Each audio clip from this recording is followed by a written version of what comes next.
I want to talk about the three of you, right? And I'm not going to compare because I hate it when everyone asks to compare. It's this, good. That's part of this life. to that. No, I know. I just don't like it. I'm more concerned with like the strategies of it, right? So very simply, one, I know what I think from the outside on the progression of, I don't think any of you would be as good as you ended up being without being pushed by the other two. Agree. Right. So Roger against dummies like me could get away. I couldn't find this pocket on Roger. I couldn't find his backhand up high. I couldn't get away from it. I couldn't create the spin. When he would hit that chip, he knew that he could just start over.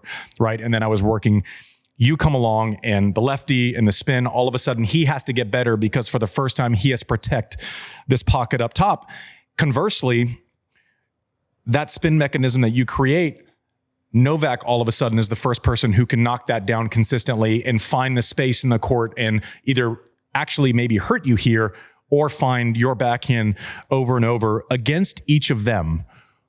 What was one thing that we might not think of that you knew that you had to do well and that you had to prevent them from doing? Well, I think have been completely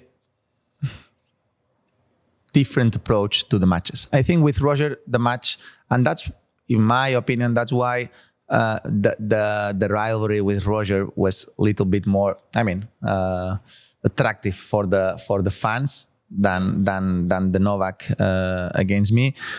And even if I played more times with Novak and we played... He played 60 times. Exactly. Yeah. And we played exactly the same important matches or even more.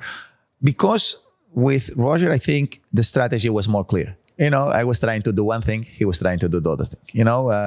In some way, I was trying to, kill his backhand all the time. And even if, for me, even if I had the chance to play the shot down the line, I was saying to myself, okay, when I have to play the shot down the line, it's only for two reasons. One is because I go for the winner, or the other is because I need to put him away from that side to create more space again there. You hit exactly. There to create, then all of a sudden you have the entire court exactly. to work with.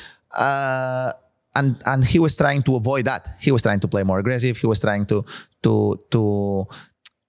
every time when he was hitting one forehand, I felt that I was in a step back because his forehand for me is the best that I played against. So it's like a little bit more chess match, it's like everybody knows what's going to happen. There are no secrets. Exactly. Everybody knows what's the strategy going to be. And then, of course, when he was playing very well, he beat me. When I was playing well, I beat him. At the beginning of my career, I beat him more on clay, and on hard have been much more difficult. Then arrived a moment that I was able to beat him on hard a couple of times, and then at the end of his career, I think he make it in a step forward. He was playing much more aggressive off the backhand side, especially on second serve returns. 100%. Yeah. And for me, he was making a little bit mistake against me at the beginning of his career, that he was trying to play from his backhand again with topspin. So he gave me the chance to keep hitting forehands against his backhand. So he gave me the time. Then at the end of his career, he started to go in to take more risk, and he was playing for me. Honestly, 2017 for a while was the best level of his career.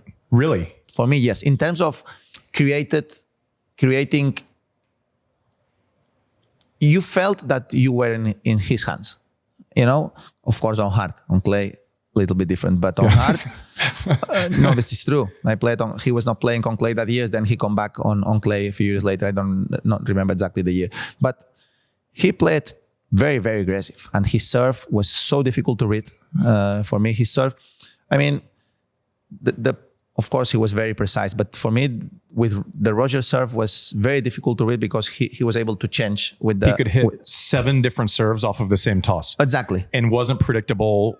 Had a favorite serve, but he could hit the other one. Exactly. For me, it was very difficult to predict what's going on. So, and then... I'm glad it wasn't just me. Yeah, that's true. That was so difficult. No, and against Novak, I think it's it's a little bit different. I think against Novak was a little bit about, okay, we can have a strategy, but at the end is about, I need to play very well.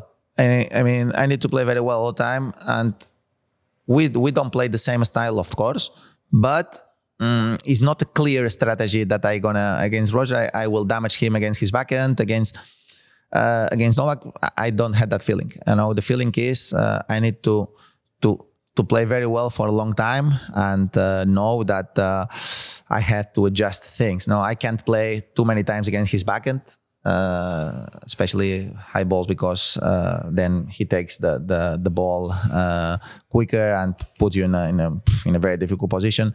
So I started to use the slice more against him. Sometimes worked me well, and sometimes against Novak was good to play to the middle. You know, to don't give him a lot of angles. You know, I think with Novak, when you are able to open him, if you don't really create a lot of damage, he was able to open you more. I think he's the best of all time at switching directions. Yeah, like 100%. he can take your forehand and find line, or he was able and it was safe. In terms of control, ball control. Yeah, I think he's the best I ever played and I ever saw.